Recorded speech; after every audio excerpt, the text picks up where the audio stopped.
नमस्कार दोस्तों। What is easily found does not last. जो आसानी से मिल जाता है वो टिकता नहीं है। और एक बात बता देना चाहता हूँ, जो टिकता है वो आसानी से नहीं मिलता। तो आज हम लोग इंटीग्रेशन के भाग को बढ़ाते हुए फिर से आपको एक नया टॉपिक में स्वागत करता हूं।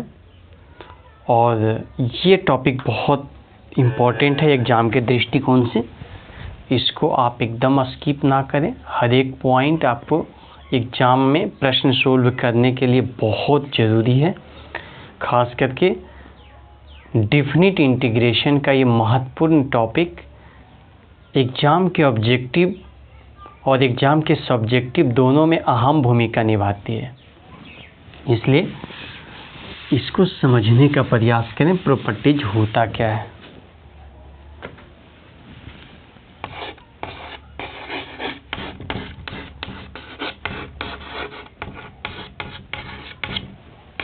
देखो, प्रॉपर्टीज जो होता है वो वास्तविक में आपको ये जानना है कि इंटीग्रेशन करने से पहले उसको इजी बना दिया जाता है। इसमें पहला प्रॉपर्टीज आप ये समझें,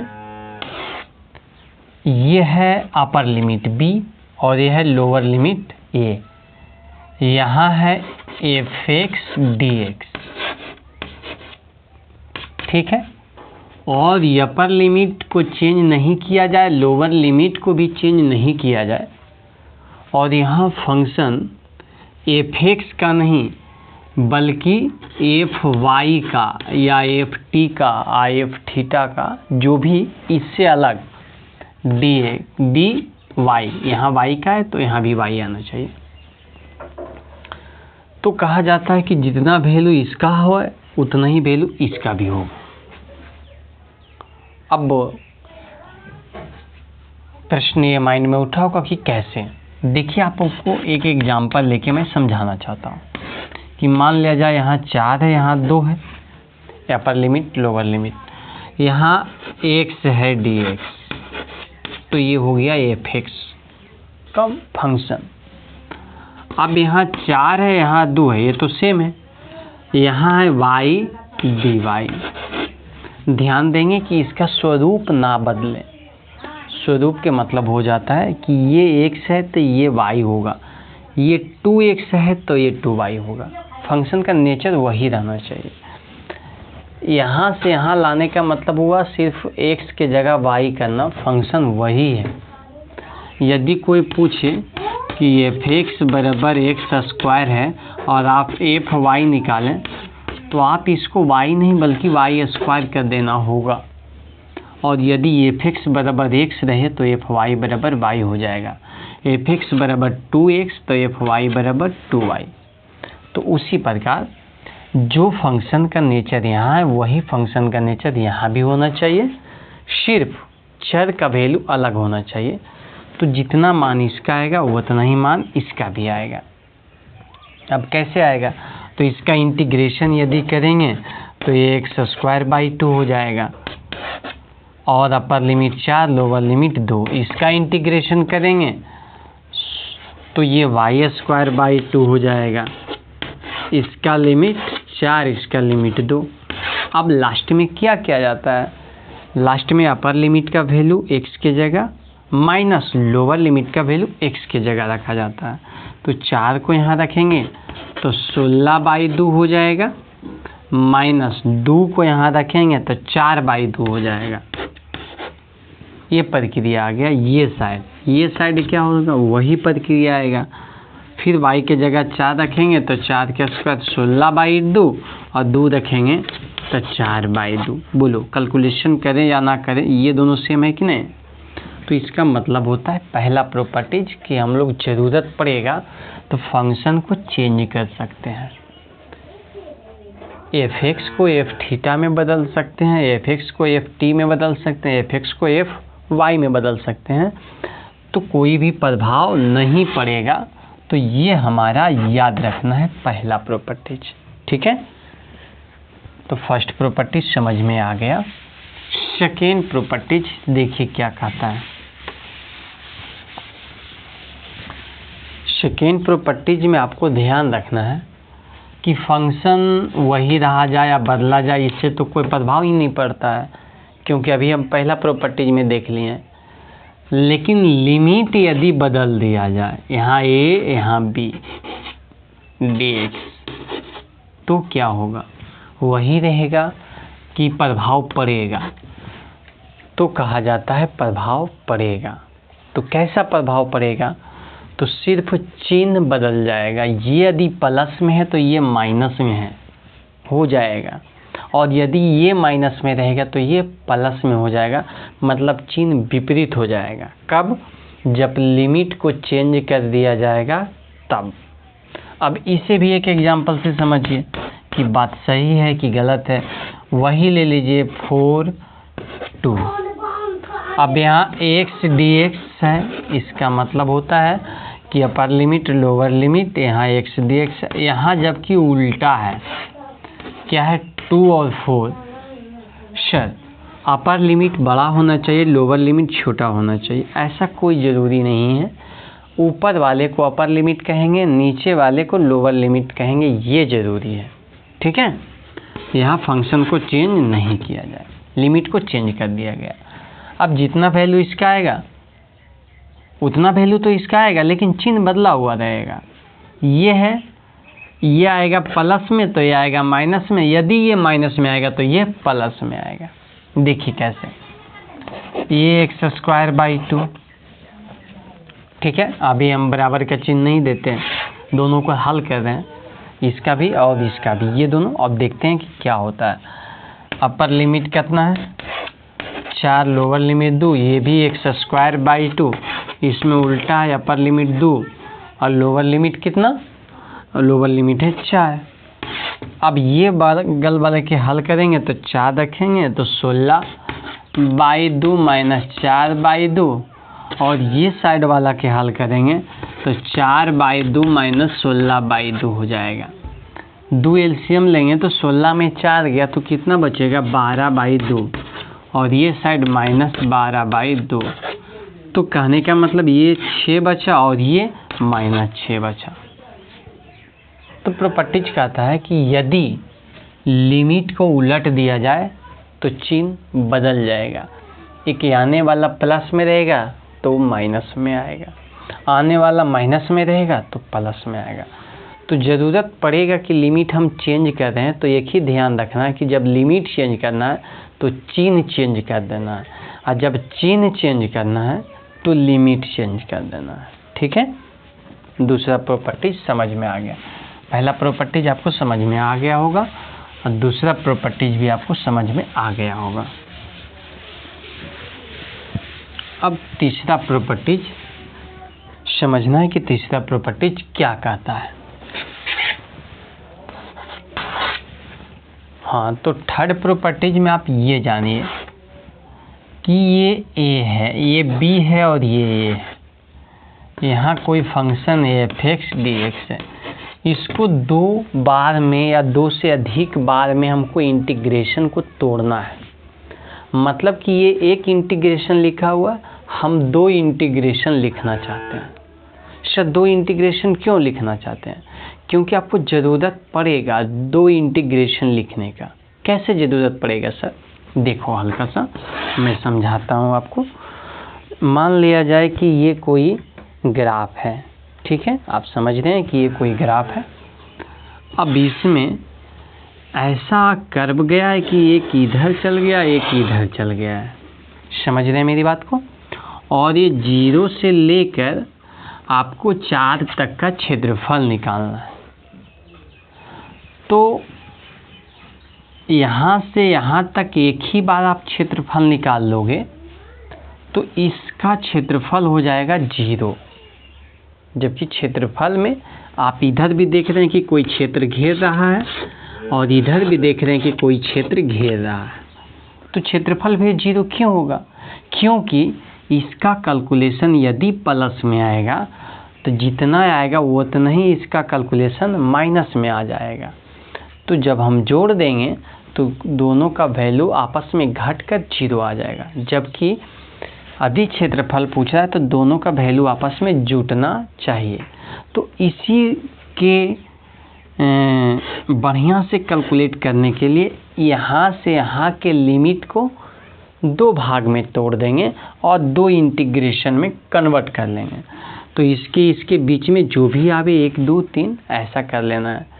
सर इसके बीच में तो हमेशा 2 ही आएगा, लेकिन कोई ज़रूरी नहीं है। हो सकता है कि ग्राफ ऐसा रहे, ये 4 है और ये 0 है, तो यहाँ नहीं लग रहा है कि ये 2 नहीं होगा क्योंकि ये बहुत बड़ा है।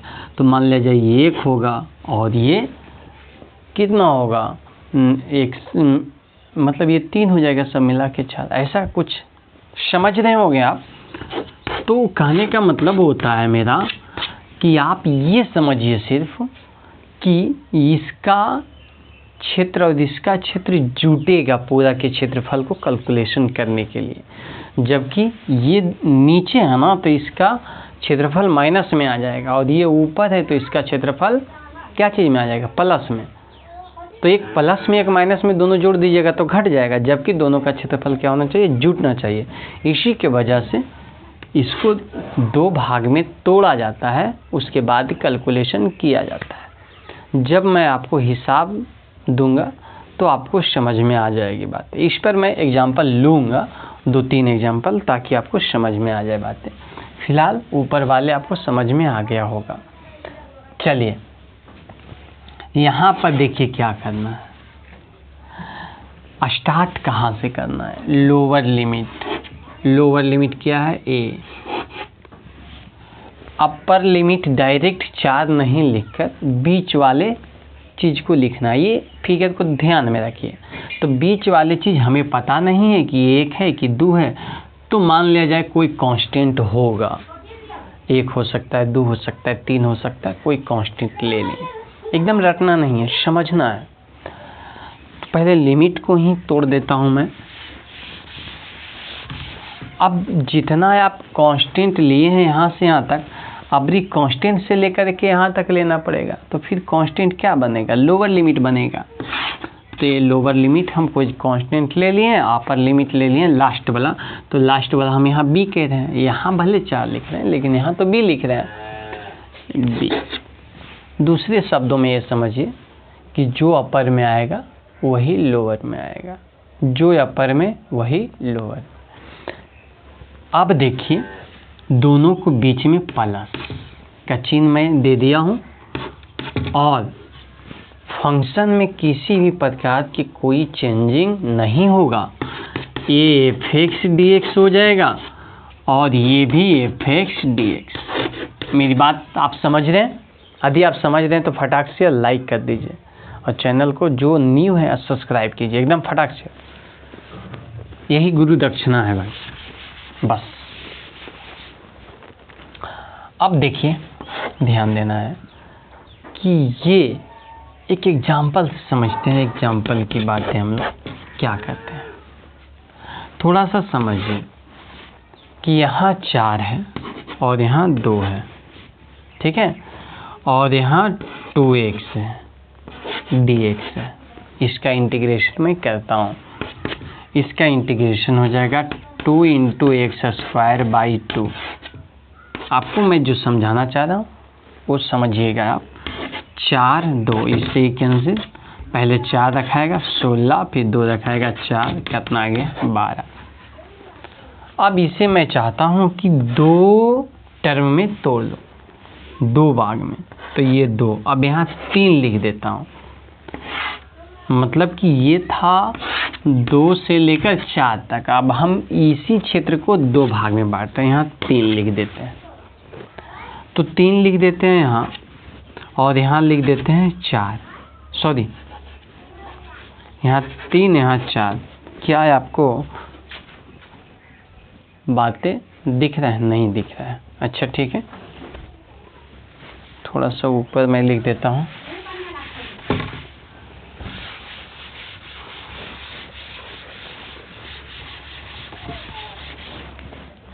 आप अभी क्या देखें, अपर लिमिट 4 लोअर लिमिट 2 है, और 2x है जैसा कि आप देख रहे हैं। लेकिन यदि हम इसको दो भाग में तोड़ दें तो ये 2 वही रहेगा। अपर लिमिट मैं 3 दे दिया हूँ।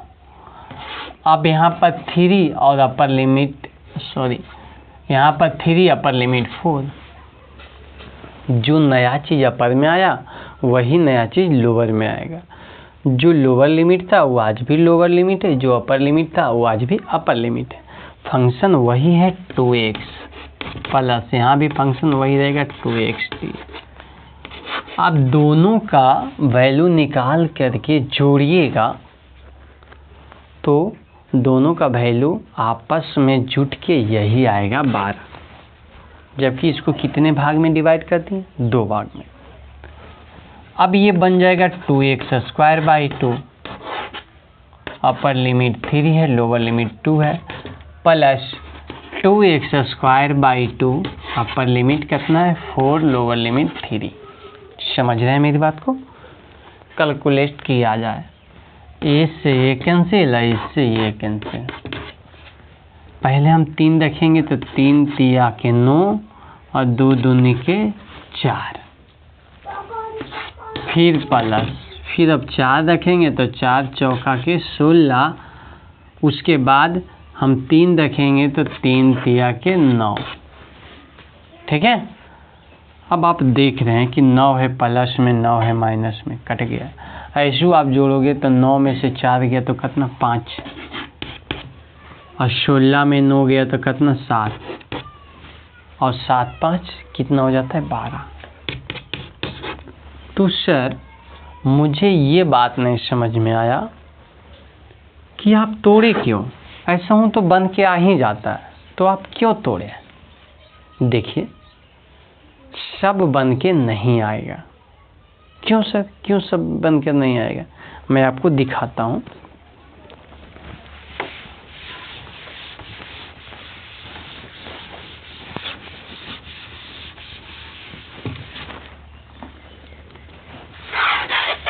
जैसे ये ले लेते हैं 2 और ये 4, x - 3 ये मोड में लिखा हुआ है dx। अब इसका इंटीग्रेशन करना है, इसका इंटीग्रेशन करना है और निकालना है करके कि वैल्यू क्या होगा। समझ रहे हैं बात को? ठीक है सर, निकाला जाए। देखो मैं निकालता हूँ। पहले इंटीग्रेशन मैं डायरेक्ट कर रहा हूँ, इसको 2 भाग में नहीं बांटता हूँ। पहले इंटीग्रेशन डायरेक्ट किया जाए तो x² - 3x, upper limit 4, lower limit 2। ठीक है सर। उसके बाद क्या होना चाहिए? उसके बाद ये होना चाहिए कि पहले हम 4 यहाँ पुट करेंगे, तो 4 पुट करेंगे तो 4 चौके 16 माइनस 4 तिया 12, फिर माइनस का चिन्ह। अब 2 पुट करेंगे, 2 दूनी 4 और 3 दूनी 6, ऐसा हो जाएगा। 16 में 12 गया 4, माइनस 2, अब ये 4 माइनस माइनस प्लस 2 कितना हो गया 6। ठीक है। अब इसे 2 भाग में बांट के मैं तोड़ता हूँ, लेकिन प्रश्न उठता है कि 2 भाग में बांटेंगे कहाँ से? वहाँ तो ये भी था तो हम कोई कांस्टेंट ले लें। यहाँ 2 4 है तो इसके बीच में 2 भाग में बांटना क्या जरूरी है? कैसे बांटेंगे? तो देखो, मैं आपको इसका ग्राफ पहले देता हूँ। इसका ग्राफ आपको समझ में आ जाएगा तो आपको फिर इसको समझने में कोई कठिनाई नहीं होगी।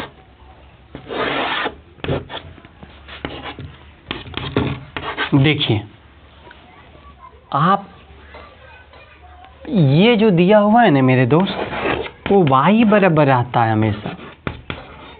ऐसा ग्राफ बनाने के लिए x भी चाहिए, y भी चाहिए, y बराबर आता है।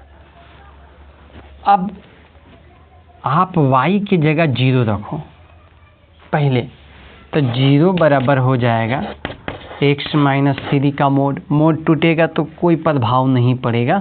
इधर अंक रहता तो मोड टूटता तो प्लस माइनस से आ जाता, लेकिन अंक नहीं है तो जीरो में प्लस माइनस लाने से कोई फ़ायदा नहीं होगा। तो ये हो जाएगा x माइनस 3। अब ये 3 इधर आएगा तो प्लस 3, तो x बराबर कितना बन गया 3। इसका मतलब होता है कि x अक्ष पर 3 के बाद परिवर्तन है। y का वैल्यू 0 रखें तो x का वैल्यू 3 आ गया। ये इतना आप समझ रहे हैं? ठीक है। अब आपको हम 3 से ज़्यादा रखते हैं, 3 से ज़्यादा। इसमें आप समझ रहे हैं कि x के जगह हम 3 रखेंगे तो y का वैल्यू कितना प्राप्त होगा 0। यहाँ पर मैं बैठा दिया हूँ। अब 3 से एक ज़्यादा रखता हूँ 4, तो यहाँ मैं 4 रखूँगा तो 4 में 3 जाएगा तो कितना बचेगा 1। तो x का वैल्यू 4 रखा हूँ तो y का वैल्यू 1 आया, तो इसका मतलब पॉइंट यहाँ बैठेगा 4 के सामने 1। क्लियर? अब एक ज़्यादा रखें 3 से तो ये कम भी रख के देखते हैं। चलो 3 नहीं, अब 2 रखते हैं। तो x के जगह 2 रखेंगे तो 2 में 3 घटेगा तो -1 बचेगा, लेकिन मोड के कारण +1 हो जाएगा। तो चलिए इधर +1 हो गया तो 2 के सामने 1, 2 के सामने y का वैल्यू 1 आया। अब ग्राफ में पारूंगा तो ऐसा ग्राफ आएगा। ठीक है? ठीक है। हमें कहाँ से कहाँ लिमिट पूछ रहा था? 2 से लेके 4 तक। तो ये टर्म किसका है? 2 का, और ये टर्म किसका है? 4 का। ठीक है, इतना आप समझ रहे हैं। लेकिन आप क्या देख रहे हैं कि 2 से लेकर 4 तक गया तो ग्राफ का नेचर चेंज हो गया। कैसे सर? देखो मेरे भाई, ग्राफ का नेचर होता है कि इधर से ये घट रहा था, लेकिन एक ऐसा बिंदु है कि इधर से ये बढ़ रहा है, तो ग्राफ का नेचर क्या हुआ? चेंज हो गया। कितना पर चेंज हुआ? 3 पर। ये 3 निकालने का एकदम सिंपल फंडा है, जो भी अंदर में रहेगा वो उतना बराबर 0 रख दीजिए। ठीक है? हम इतना विस्तार से इसलिए समझाया हूँ कि आपको अंदर से समझ में आवे। सी निकालने का एकदम सिंपल फंडा, सी निकालने का सिंपल फंडा क्या होता है? सी निकालने का सिंपल सिंपल फंडा ये होता है कि आप अंदर वाला बराबर रख दीजिए 0, और जो x का वैल्यू आएगा वही c होगा। तो अंदर वाले x माइनस 3 है तो x माइनस 3 बराबर 0 रख दिए तो x बराबर 3 आ जाएगा, वही c का वैल्यू रहेगा। तो समझ जाना, वहीं से इंटीग्रेशन टूटेगा। अब मैं आपको आगे समझा रहा हूँ। ये डायरेक्ट बना है तो इसका इंटीग्रेशन कितना आया है? 6। ठीक है? अब देखिए, इसको 2 भाग में मैं तोड़ देता हूँ तो ये 2 कितना से टूटेगा? 3 से। यहाँ 3, यहाँ कितना? 4। बाकी तो वही रहेगा x माइनस 3। अब देखो वैल्यू जो होगा उसमें मॉड नहीं लगेगा, यहाँ भी x माइनस 3, dx यहाँ भी, dx यहाँ भी। सर दोनों के बीच हमेशा प्लस का चिन्ह रहेगा? नहीं, ये कोई ज़रूरी नहीं है। तो सर कब प्लस रहेगा, कब माइनस? हाँ, ये समझना जरूरी है। समझिएगा, आप इसके बीच में कोई वैल्यू चुनिए, 2 या 3 के बीच में बहुत सारे वैल्यू है, 2.1, 2.2, 2.3, 2.4, 2.9 तक। तो कोई भी वैल्यू चुनिएगा और यहाँ रखिएगा। चिन्ह क्या चीज़ में आता है? माइनस में कि प्लस में? तो इसके बीच में कोई भी x के जगह मैं रख रहा हूँ तो चिन्ह आ जाता है ऑटोमेटिक है माइनस में, क्योंकि यहाँ 2.1 रखूँगा और 3 घटेगा तो 2.1 में 3 घटेगा तो माइनस में। तो आप क्या देख रहे हैं कि इसके बीच में वैल्यू रखने पर चिन्ह आ रहा है माइनस में, तो इंटीग्रेशन के आगे लगा दीजिए माइनस। क्यों सर? क्योंकि यदि माइनस में आ रहा है ना तो ये फिक्स है कि इसका आंसर बनेगा माइनस, और ये वास्तविक में एक क्षेत्रफल है, और क्षेत्रफल कभी भी माइनस में एकदम करेक्ट नहीं होता है। सही बात बोले आप। तो ये माइनस में नहीं होता है, इसका मतलब है कि हम इसका इंटीग्रेशन करेंगे तो इंटीग्रेशन का जो वैल्यू है वो माइनस में नहीं आना चाहिए, क्या चीज़ में आना चाहिए, प्लस में। और ये कहानी हमको कहाँ से अनुभव होगा, यहीं से। कैसे अनुभव होगा, इसके बीच में कोई वैल्यू रखेंगे। 2 और 3 के बीच में वैल्यू क्या होता है, 2.1, 2.2, 2.3, 2.9 तक। अब कोई भी यहाँ पुट करेंगे तो ये माइनस में ही बचेगा। इसका मतलब है कि इसका इंटीग्रेशन माइनस में आएगा, तो पहले ही मैं माइनस लगा देता हूँ ताकि माइनस माइनस क्या हो जाए, प्लस हो जाए। और घटने के बजाय हमको क्या मिले, ये दोनों जुट जाए। मेरा बात समझ में आ रहा है ना? तो अब देखिए, ध्यान दीजिएगा, हालत को समझिएगा। अब क्या होगा सर, अब बीच में किसका चिन्ह, अब प्लस है पड़ेगा कि माइनस, इसको भी चेक कीजिए। तो इसके बीच में 3 और 4 और 3 के बीच में, तो 4 और 3 के बीच में मान लिया जाए कि आपका हो गया है 3.1, 3.2, 3.3, कुछ भी यहाँ पर रखते हैं। तो 3.1 में 3 घटेगा तो क्या चीज़ में बचेगा, फिक्स है कि प्लस में बचेगा। तो इसके आगे का चिन्ह प्लस, क्योंकि इसका इंटीग्रेशन करेंगे तो भी आंसर आने वाले प्लस में। इसका आंसर आने वाला था माइनस में, लेकिन हमें क्षेत्रफल माइनस में नहीं चाहिए, इसलिए एक माइनस लगा के उसको भी क्या कर दिए, प्लस। अब इसका कैलकुलेशन मैं करूँगा, x है x²/2, ठीक है, x²/2। अब ध्यान देना है भाई, x²/2 हो गया। अब समझने की बात ये आया कि ये 3 का क्या हो जाएगा, तो माइनस में 3x, upper limit 3, lower limit 2, minus plus, यहाँ भी x²/2, माइनस में 3x, upper limit 4, lower limit 3, ठीक है।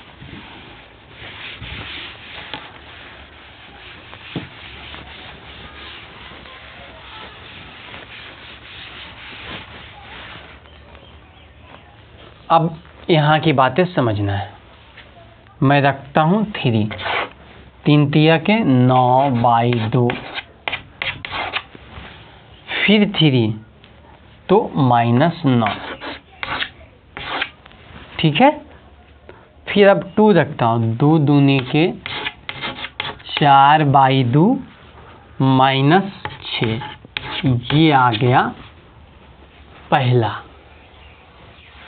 अब दूसरा में भी पुट करना है, तो प्लस दूसरा में पुट किया जाए, क्या पुट होगा, तो दूसरा में पुट होता है सबसे पहले 4, तो 4 × 16/2, 16/2 -4 × 12। अब ये 3 पुट करूँगा तो 3 × 9/2, 9/2 और -9। अब कैलकुलेशन क्या आ रहा है, इसका कैलकुलेशन ये माइनस में है, ठीक है। कैलकुलेशन क्या आ रहा है समझिएगा, सबको पहले माइनस लगा के कंप्लीट कर लीजिए। -9/2 अपने जो कटने वाला रहेगा कट जाएगा, +9, फिर +4/2 -6, +16/2, यहाँ भी कट रहा है, -12 -9/2 +9। अब देखिए हालत क्या होगा,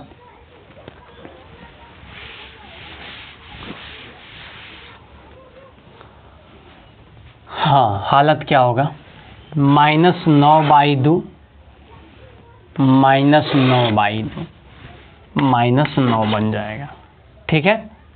समझ में आ रहा है बात? अब बाकी तो ठीक है, +9 है, +2 है कट के, -6 है, +8 है, -12 है, +9 है, ठीक है। अब ये 9 से 9 कैंसिल भी कर दीजिए, कोई दिक्कत नहीं। 8 × 2 = 10, ठीक है। अब 12 × 6 = 18, हाँ। तो यहाँ पर आ गया 10 माइनस 18, 10 माइनस 18 कितना बना -8 बना, लेकिन इंटीग्रेशन अंतिम में रिजल्ट माइनस दे तो उसको प्लस में हम लोग कितना लिख सकते हैं 8। इस प्रकार से इसका 8 आया वैल्यू। समझ में आ रहा है? अब एक उदाहरण और लेकर आपको समझाना चाहता हूँ थोड़ा सा, कि बीच में हम सी कैसे तोड़ेंगे और उसकी क्या ज़रूरत है।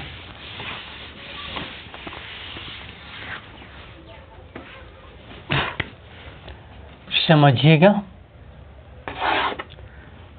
यहाँ है 2, यहाँ है -2 और यहाँ है mod x dx। ठीक है, यदि मैं डायरेक्ट करता हूँ तो ये क्या परिवर्तन होता है।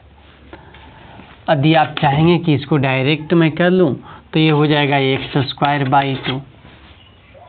ठीक है, अपर लिमिट 2, लोअर लिमिट करना -2। अब यहाँ पर 2 रखने के बाद ये 4/2 और -2 रखने के बाद फिर 4/2। अब ये वैल्यू आ गया 0। अब थोड़ा आपको फिर मैं ग्राफ बताता हूँ ताकि आपको एकदम क्लियरेंस समझ में आ जाए। अब इसके अंदर में तो सर कुछ नहीं है, तो इसको अंदर में कुछ नहीं है तो कम से कम प्लस या माइनस में तो 0 तो है ना। इतना बराबर आप 0 रखिए तो x बराबर आ जाएगा 0। सीधे इसके अंदर वाला बराबर 0 रख दीजिए, कहानी ख़त्म। इसके अंदर कुछ रहे तो भी ठीक है, नहीं रहे तो भी ठीक है, मोड के अंदर वाला को 0 रख दीजिए। इसका मतलब होता है कि यही सी का काम करेगा। ठीक है, अब इसको 2 भाग में मैं बांटता हूँ। ये वो कहाँ से, एक -2 से लेकर कहाँ तक 0 तक, सी का वैल्यू 0 आया, और एक 0 से लेकर के +2 तक।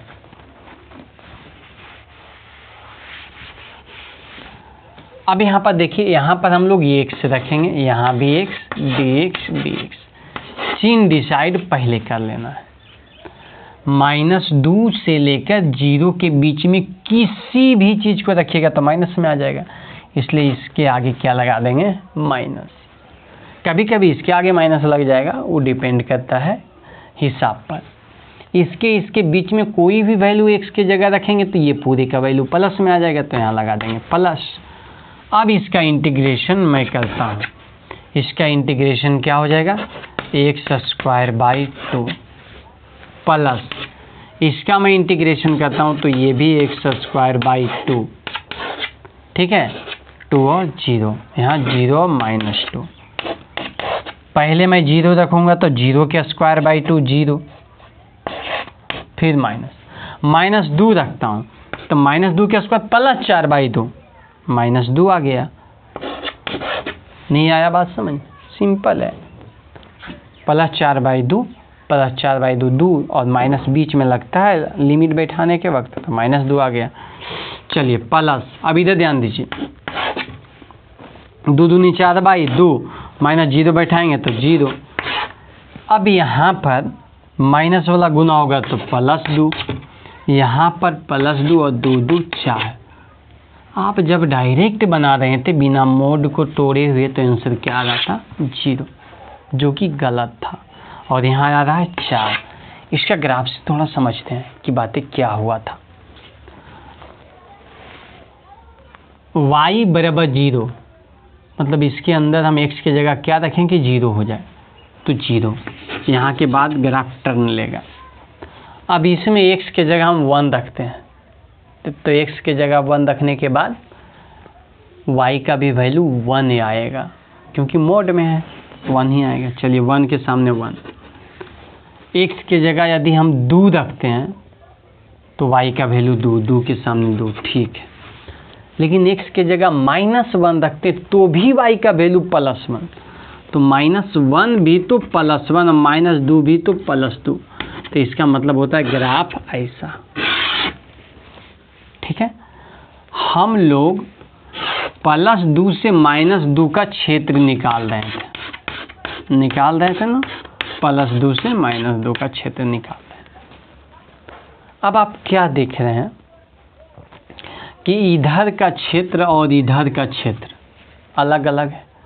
अब ये दोनों का जो क्षेत्रफल आएगा वो आधा के आएगा प्लस में, तो आधा का आएगा माइनस में। एक ही साथ कीजिएगा तो कैलकुलेशन होके जुड़ जाएगा, तो आधा माइनस आधा प्लस कहानी खत्म, 0 आ जाएगा। लेकिन आपको क्षेत्रफल है तो क्षेत्रफल तो कंसीडर होना चाहिए। तो इसका मतलब इसका जो क्षेत्रफल है यदि माइनस में आ रहा है तो इसको प्लस में गिनेंगे, क्योंकि अभी हम इसके पीछे वाले वीडियो में क्या देखे हैं कि क्षेत्रफल जो रहता है वो यदि माइनस में भी आ जाता है तो उसको प्लस में ट्रीट किया जाता है। तो ये माइनस में आ रहा है तो इसको भी प्लस में ट्रीट करेंगे, और ये भी प्लस में आ रहा है तो इसको तो खैर प्लस में ही रखेंगे। तो दोनों आपको जुटकर सही क्षेत्रफल ये आ जाएगा। तो आपको मैं ये समझा पाया हूँ कि अपर लिमिट और लोअर लिमिट के बीच में एक लिमिट आता है जो कि कैसे निकाला जाता है, तो इतना बराबर 0 रख के। क्यों निकाला जाता है? क्योंकि यदि डायरेक्ट निकालेंगे तो ग्राफ अपना नेचर को चेंज करने के कारण क्षेत्रफल में प्रभाव पड़ता है, चिन्ह बदल जाता है, बजाय सही नहीं आकर गलत आता है। ठीक है, चलिए तो तीसरा प्रॉपर्टीज हमें समझ में आ गया। पहला प्रॉपर्टीज क्या था? पहला प्रॉपर्टीज ये था कि लिमिट को वैसे ही रखा जाए, फंक्शन को चेंज किया जाएगा तो लिमिट पर कोई प्रभाव, ये उसका आंसर पर कोई प्रभाव नहीं पड़ेगा। दूसरा में ये था कि लिमिट को बदल दिया जाए तो चिन्ह बदल जाएगा। तीसरा में ये था कि तीसरा में हम लोग के मिला है कि लिमिट को 2 या 2 से अधिक भागों में तोड़ना पड़ता है। कब? जब मोड वगैरह आ जाता है तब। और भी कुछ आएगा वो हम लोग आगे देखेंगे। ठीक है, चलिए प्रॉपर्टीज नंबर को आगे मैं बढ़ाता हूँ और इसमें आपको सिखाने का प्रयास क्या किया जा रहा है ये समझिए। यहाँ अपर लिमिट है b, यहाँ अपर लिमिट है ये, ठीक है, एक b है और एक a है। यहाँ कोई फंक्शन f(x) dx, इसका इंटीग्रेशन, यहाँ अपर लिमिट b और यहाँ अपर लिमिट a, इसका इंटीग्रेशन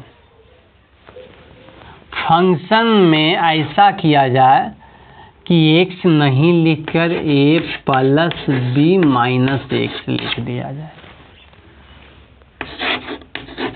dx। ठीक है, ऐसा लिख दिया जाए। ये बहुत इम्पोर्टेंट है, समझिए कि ये VBI है। VBI तो सब था, इसके पीछे वाला भी, लेकिन ये भी VBI है। इससे एकदम गारंटी के साथ हर वर्ष ऑब्जेक्टिव कम से कम ये को पूछता है हर वर्ष, इसलिए इसको समझना है। क्या मैं बोला? x नहीं लिखकर दोनों के जोड़ कर x घटा दिए, दोनों का वैल्यू आपस में क्या आएगा? बराबर। सर ये बगल का वैल्यू और ये बगल का वैल्यू बराबर आएगा? हाँ मेरे भाई, बराबर आएगा। करके दिखाइए सर। तो मैं मान लेता हूँ कि यहाँ 5 है, यहाँ 4 है, कुछ है, ठीक है। यहाँ कोई फंक्शन x है dx, ठीक है सर, ओके। यहाँ 5, यहाँ 4, वही है। यहाँ हम x नहीं लिखकर ये दोनों को पहले जोड़ेंगे, तो 5 4 9, और यहाँ लिखेंगे 9 माइनस x dx। प्रॉपर्टीज में हम लोग क्या देखे हैं कि x के जगह हम ये दोनों के जोड़ कर माइनस x लिख सकते हैं, दोनों का वैल्यू आपस में बराबर आएगा। तो वही ये दोनों के जोड़ के माइनस x लिखें, ये और ये कैलकुलेशन बराबर आना चाहिए।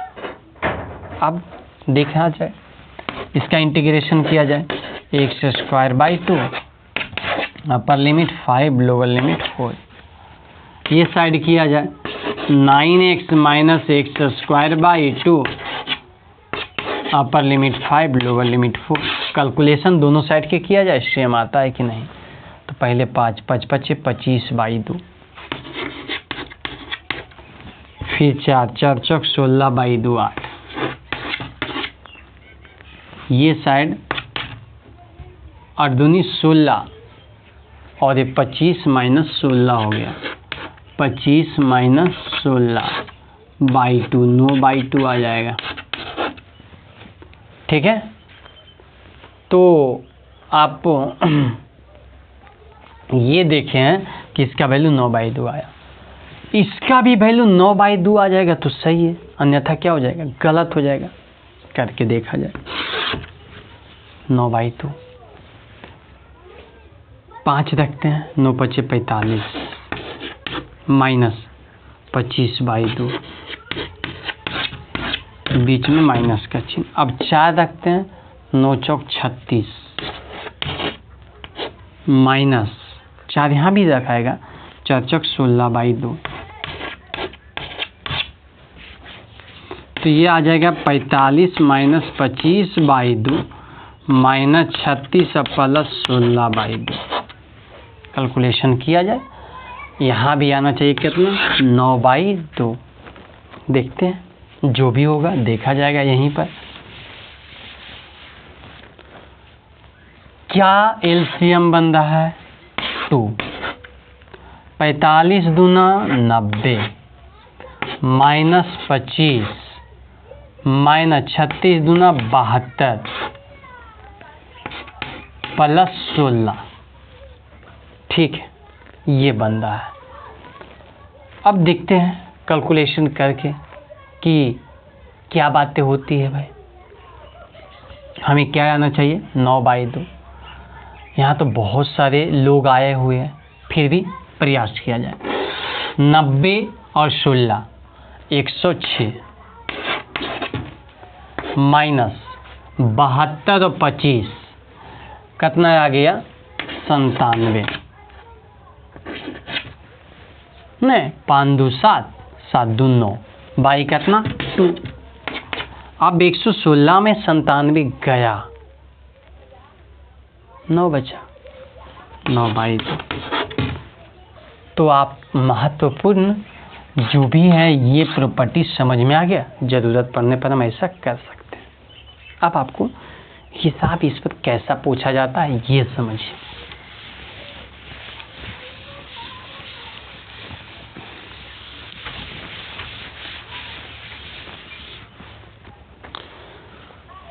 आपसे पूछा जाए integration of π/2 0 sin square x by sin square x प्लस cos स्क्वायर x। कहे कि आप इसका इंटीग्रेशन कीजिए। अब आप साधारण विधि से इसका इंटीग्रेशन करने का प्रयास कीजिएगा तो संभव नहीं है, बहुत मुश्किल है। सर क्यों नहीं संभव है, इसका तो वैल्यू 1 हो जाएगा, sin स्क्वायर x प्लस cos स्क्वायर x का वैल्यू 1 हो जाएगा, और ऊपर में sin स्क्वायर x है तो फटाक से sin स्क्वायर x को बदल देंगे, बहुत अच्छा। लेकिन कल के यहाँ 2 नहीं देकर 3 दे दिया, यहाँ भी 3। अब तो sin QX plus cos QX का वैल्यू 1 नहीं होता है, अब बहुत मुश्किल होने वाला है। तो सभी जगह पावर सेम रहे, कोई दिक्कत नहीं है। अब इसका प्रॉपर्टी लगा के इंटीग्रेशन कैसे किया जाता है ये समझाता हूँ मैं। मान लिया जाए कि एक इंटीग्रेशन है जिसको मैंने मान लिया I, ठीक है, π/2 और 0। अभी फंक्शन का नेचर हम लोग क्या देखें, फंक्शन का नेचर देखे हैं कि x के जगह जहाँ जहाँ x आया ये दोनों के जोड़ कर π/2 में 0 जोड़ेंगे तो π/2 आएगा।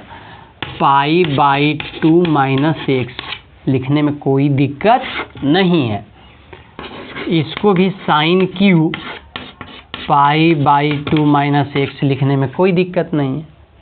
क्यों, क्योंकि हर एक x के जगह π/2 माइनस x लिखा जा सकता है, जितने भी x है, ठीक है। Plus cos q π/2 minus x, sir इससे क्या हो जाएगा, समझिए इससे क्या होगा, π/2 और 0, अब जो होना था वो हो जाएगा। ये π/2 माइनस थीटा कॉस में बदल जाता है। ओह, तो ये कॉस QX, ये भी कॉस QX प्लस ये साइन QX। ओहो, ऐसा हुआ।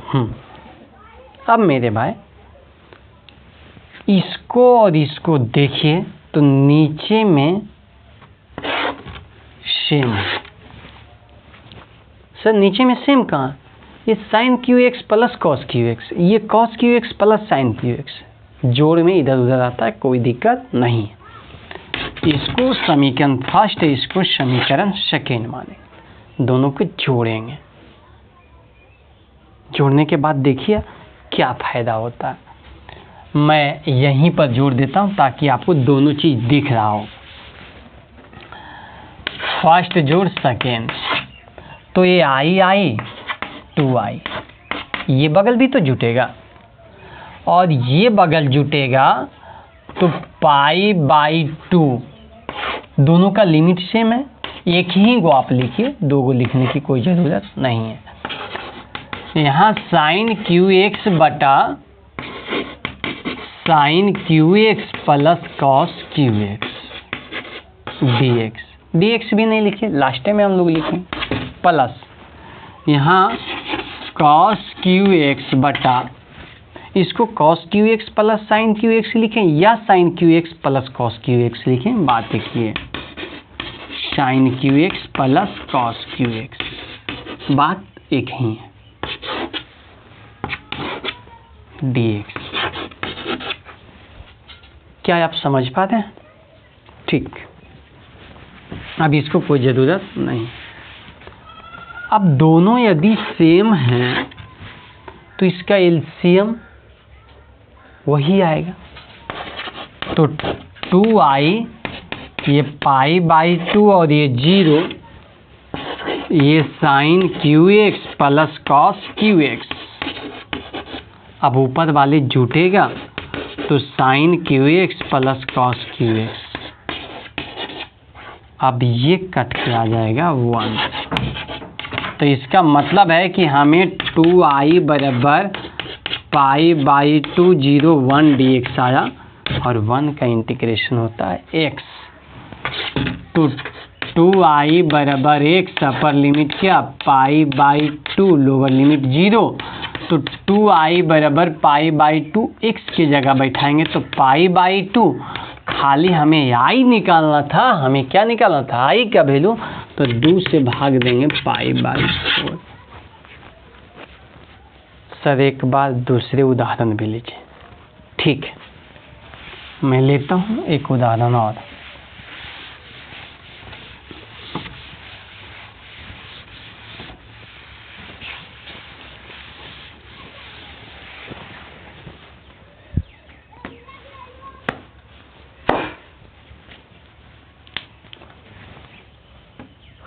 एक उदाहरण लेता हूँ, इंटीग्रेशन π/2 0, यहाँ ले लेता हूँ tan x, यहाँ tan x plus cot x dx। ऐसे तो निकाल लेंगे तो बहुत महंगा पड़ेगा और बहुत मुश्किल भी है, ऐसे निकालना संभव नहीं है, तो हम लोग प्रॉपर्टीज को इसमें ध्यान रखेंगे। धीरे धीरे अभ्यास करने से सारे चीज़ ठीक हो जाएगा।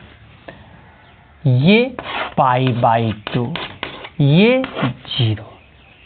अब tan x की जगह हम क्या लिखेंगे, π/2 माइनस x। अब tan π/2 माइनस x क्या हो जाएगा, cot x। मेरी बात को समझ रहे हैं ना आप? ठीक, यहाँ भी tan π/2 माइनस x तो cot x, यहाँ भी cot π/2 माइनस x तो tan x, उलट जाएगा dx।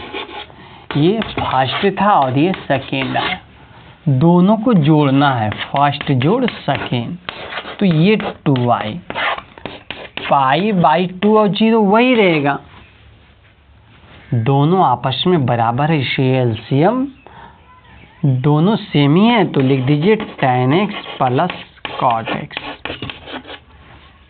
तो दोनों का एलसीएम सेम रहता है तो ऊपर वाले जुट जाता है, तो ऊपर वाले लिखाएगा tan x plus cot x।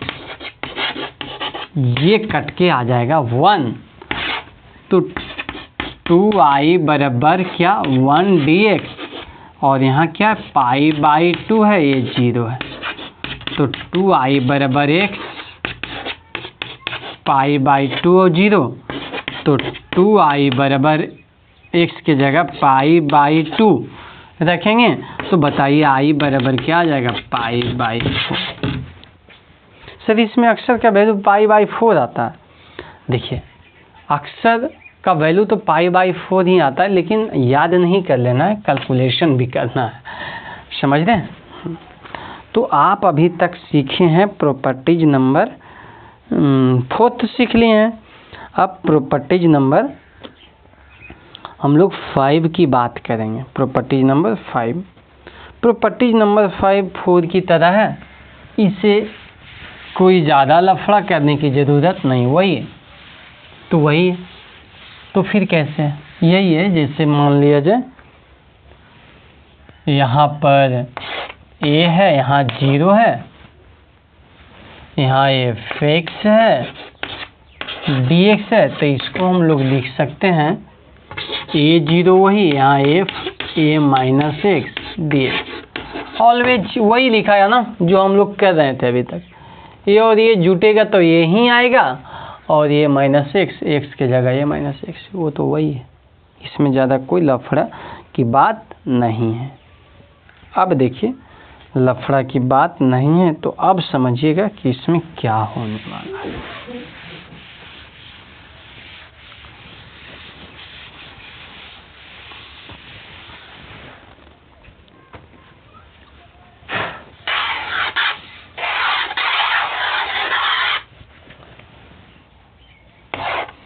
अब आपको एक प्रॉपर्टीज समझना है, ठीक है। ज़्यादा हो रहा है क्या, चलिए देखिए प्रॉपर्टीज समझिएगा। ये मान लिया जाए कि 2a है और ये 0 है, एक 2a है और ये 0 है। यहाँ f(x) dx है, ठीक है। तो इसको हम जब लिखेंगे तो इसको दो भाग में हम लिख सकते हैं, दो भाग में तोड़कर। एक हो जाएगा 0 से f(x) dx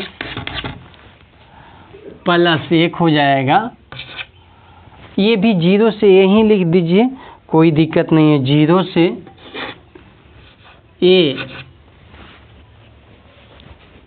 ये 2a है और 0 से, तो 0 से ये प्लस 0 से ये f(x) dx।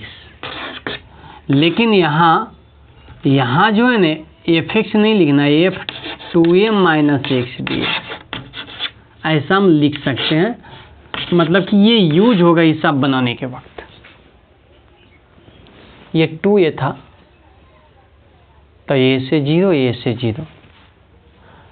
यहाँ हम लोग तो डायरेक्ट f(x) ही लिखें, लेकिन यहाँ 2a माइनस x dx लिख दिए। सर इसका प्रूफ देता हूँ। मान लिया जाए कि 4 है, 0 है, अब यहाँ x dx है, तो इसको हम क्या लिख सकते हैं, 2 0 x dx प्लस 2 0, यहाँ x नहीं 4 है ना, यहाँ 2a, तो 2a माइनस x, तो 4 माइनस x dx। सर इसका वैल्यू सेम आएगा, देखिए आपके सामने है, ये x²/2 4 और 0, ये x²/2 2 और 0, ये 4x माइनस x (2) ये 2 और 0। चलिए पहले 4 रखिए, 16/2 8 आ गया। 2 रखिए, 2 दूनी 4/2 4 आ गया, 2 दूनी 4/2 2 आ गया, प्लस अब इसमें 2 रखिए, 4 दूनी 8, 2 रखिए, 4/2 2, 0 रखने से कोई प्रभाव ही नहीं पड़ेगा। तो ये साइड 8 आया और ये साइड 6, और 6 और 2 8। तो ये भी प्रॉपर्टीज आपको याद रखना है। क्या है? ये कम इम्पोर्टेंट है, फिर भी ध्यान रखिए। 2a से 0 से 2a है, तो 0 से a और 0 से a, 0 से a, 0 से 2a को कितने भाग में? 0 से a और 0 से a। एक फंक्शन में यही लिखना है, लेकिन एक फंक्शन में दोनों के घटा कर लिख देना। ठीक है? मतलब कि जो पावर है वो माइनस कर लेना है। सर हम खाली ये माइनस x लिखते तो तब नहीं चलता।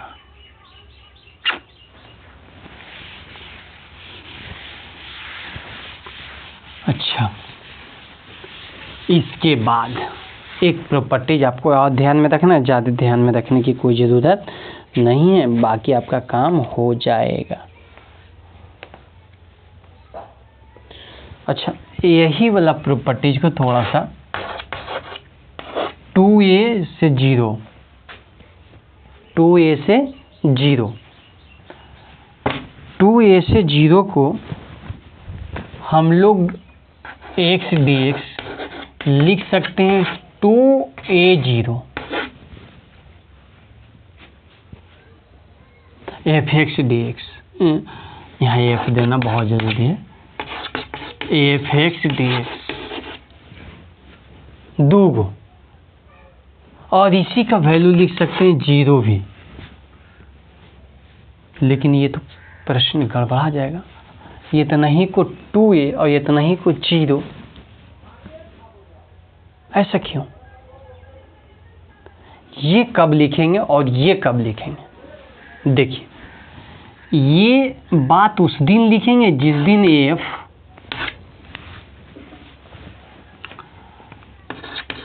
2a माइनस x fx के बराबर हो जाए, और ये बात कब लिखेंगे? f 2a minus x minus fx के बराबर हो जाए। इसके पहले वाले प्रॉपर्टीज आप पढ़ें तो थोड़ा सा ध्यान दीजिएगा। 2a दिए fx dx था, इसको हम क्या लिखे थे? 0 से fx dx, श्योर। प्लस इसको क्या लिखे थे? इसको लिखे थे 0 से क्या? 0 से a, यहाँ f 2a minus x dx। अब इसकी कहानी है, इसकी वैल्यू यदि इसकी वैल्यू अंदर वाले के कैलकुलेशन करने के बाद वैल्यू fx आ जाए तो fx 2fx, बाकी तो लिमिट सेम है। और यदि इसकी वैल्यू माइनस fx आ जाए तो ये माइनस ही प्लस 0। समझ में आया? तो ये प्रॉपर्टीज भी आपको ध्यान में रखना है कि 2a 0 से 2a का वैल्यू 2 गुने 0 से a, और इसी का वैल्यू 0 भी हो जाता है। 2 गुने ये कब होता है? ई वाला आप x के पहले रख के x को घटा दीजिए, आदि घटाने के बाद। सर एगो थोड़ा सा उदाहरण दे दीजिए ताकि एकदम समझ में आ जाए। सर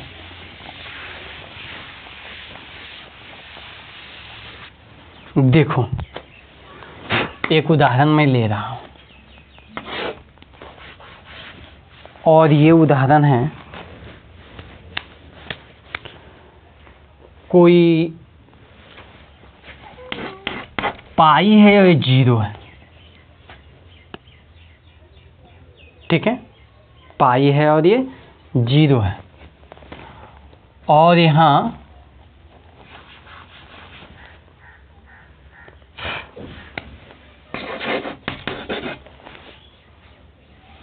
साइन नहीं बल्कि कॉस ले लो, कॉस x dx है। ठीक, पाई है, 0 है, cos x dx है। इसको हम समझ सकते हैं 2 इंटू पाई बाई 2, 2 है तो 2 इंटू पाई बाई 2। अब बात रही इसका कि क्या cos पाई माइनस x को हम क्या लिख सकते हैं। यदि हम cos x लिख पाएंगे तब तो ये 2 भाग में 2 इंटू इतना लिखा जाएगा, जबकि यहाँ आधा हो जाएगा। लेकिन यदि इसको माइनस cos x लिखते हैं तो गड़बड़ हो जाएगा। अब ये छानबीन करना शुरू किए। छानबीन करने से ये पता चला कि पाई यहाँ रहता है, पाई में घटा हुआ है, तो पाई में घटा हुआ तो इस घर में, और सेकेंड घर में cos का वैल्यू होता है माइनस। तो सेकेंड घर में cos का वैल्यू माइनस होता है, तो इसका मतलब हमें क्या देख लिए हैं कि हम x के जगह ये पूरा जितना था उतना माइनस x किए, तो इसका वैल्यू आ गया माइनस cos x। हाँ हाँ देखो ये माइनस में आ गया। ठीक है, अब देखिए ध्यान दीजिएगा, यदि माइनस में आया है तो हम लोग क्या देखें कि यदि इसका वैल्यू माइनस में आ जाता है तो इसका वैल्यू क्या हो जाता है 0।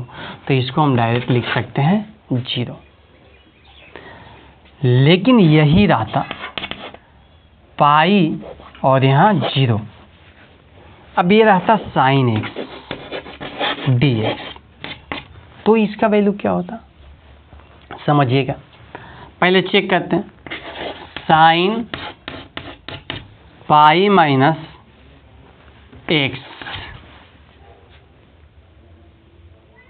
तो पाई माइनस x है, तो क्या करेंगे, तो इसको चेक करेंगे कि ये वैल्यू माइनस में देता है कि प्लस में देता है। यदि माइनस में दे दिया तो इसका भी वैल्यू 0 हो जाएगा, यदि प्लस में दे दिया तो ये 2 हो जाएगा। चेक किया जाए, हम लोग ये देखते हैं कि पाई से कम है दूसरा घर में, साइन का वैल्यू दूसरा घर में होता है प्लस।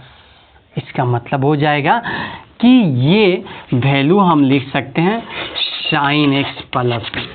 तो जब प्लस में आ जाता है तो ये 2 हो जाता है, मतलब 2 इंटू पाई बाई 2 और 0, और इसको लिखेंगे क्या sin x dx। कंफ्यूजन खत्म। अब इसको हल कर देंगे, जो वैल्यू आएगा वो आंसर बनेगा। ठीक है। अब प्रश्न उठा है सर इसको डायरेक्ट हल करते हैं तो क्या होता। मैं आपको बता रहा हूँ डायरेक्ट हल करने से क्या होगा। sin x का cos x हो जाएगा, ये पाई है और ये 0 है, तो पाई यहाँ रखेंगे तो cos पाई का वैल्यू क्या हो जाएगा। cos पाई का वैल्यू आपको पता है, cos 0 का वैल्यू होता है 1 और cos पाई का वैल्यू होता है -1। ठीक है। अब ध्यान देना है, माइनस cos 0 का वैल्यू क्या हो जाएगा 1 हो जाएगा, तो ये -2 आ गया। यहाँ पर समझिए, यहाँ पर क्या होगा 2 इंटू साइन का फिर क्या हो जाएगा cos हो जाएगा, cos क्या है पाई बाई 2 है 0, आपको दिख नहीं रहा होगा, पाई बाई 2 रखिएगा तो 0, 0 रखिएगा तो 1 और माइनस में तो ये भी आ जाएगा -2। दोनों का वैल्यू आपस में क्या आ गया बराबर। तो इसका मतलब होता है कि हम इसको ऐसा कर सकते हैं, लेकिन यदि cos रहता तो दिक्कत है। तो सीधी शब्दों में जानेंगे कि ये प्रॉपर्टीज रेयर केस में उपयोग होगा, लेकिन कैसे उपयोग होगा ये समझ में आ गया है। अब देखिए एक लास्ट प्रॉपर्टीज, बस कहानी खत्म।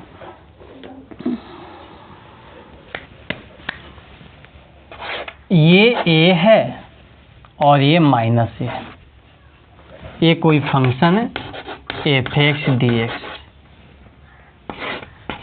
a -a f(x) dx।